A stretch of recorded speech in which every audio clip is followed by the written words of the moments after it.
Hello and welcome Barcelona fans to this week's tactical analysis, where we're going to be looking at Girona versus Barca. First thing we're going to talk about is the lineups and shapes of both teams. You can see the TV station here shows Barca as playing in a 4-2-3-1 formation, and I've seen some comments lately where people have been saying that Barca uses this formation, and well, my friends, unfortunately I have to say this is not accurate. Barca played this game in its classic 4-3-3 base formation, as we can see here. The 4-2-3-1 formation requires a double pivot in the midfield and a target man serving as a focus for the attacks, none of which Barca is using.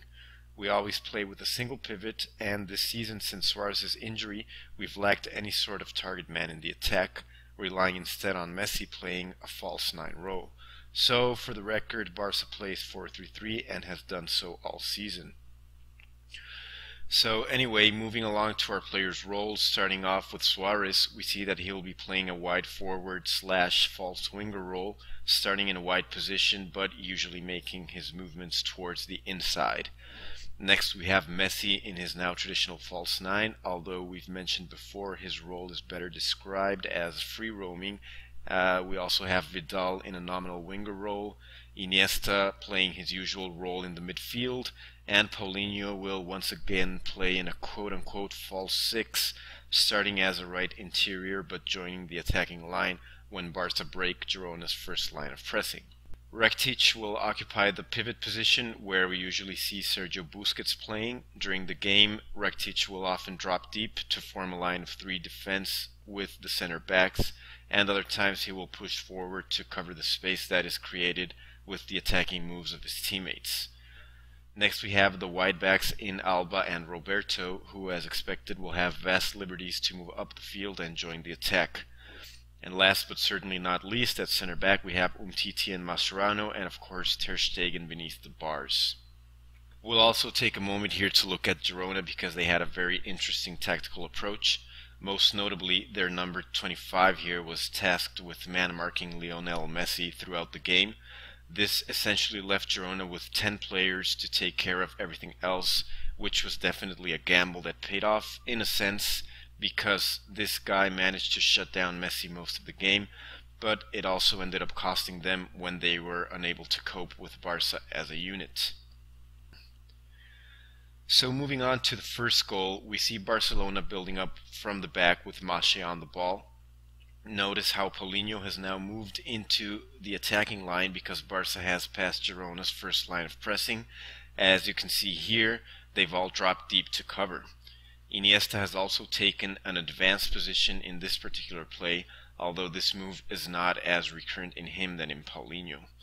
Also notice Messi closely shadowed by his man marker, which, as we said, will go on all game, or at least until the Girona player is subbed out in the late second half.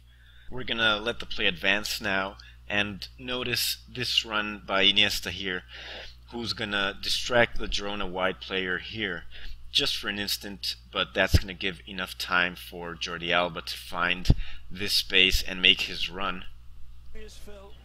So we see Alba making his run, great through ball from Umtiti, amazing. And Suarez here, again, is going to receive the ball in a wide position, as he's been doing this season most of the time. And Vidal is going to move to cover this space in the middle. This is going to be so important in just 1 second. So Suarez here is going to lose the ball, and we're going to stop it right here. Notice Vidal is in the correct position to shield the advance from the Girona player and giving Rakitic enough time to mark the other Girona man. And the man on the ball is going to be forced to play here, and Barcelona is going to start with their famous pressing. Look at this. They're going to press relentlessly until they get the ball back. And this is great awareness from Vidal because his presence there allowed for Barca to recover this ball in an advanced position and get this free kick, which, as we know, Messi is going to take and force a corner kick that will result in Barcelona's first goal. Now, we have a Champions League fixture coming up on Wednesday, and time is upon us, so we're going to have to leave this video here, unfortunately. Otherwise, I won't be able to get this video out in time before the Champions League game.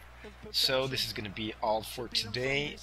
Please let me know what you think about this new format. I used to upload these tactical analysis in image format, and this is actually my first time ever editing a video, so it's going to be a little bit rough around the edges obviously, but I hope to improve as time goes by. So please do let me know your feedback in the comments. That will be much appreciated. So until next time, Barcelona fans, have a good one.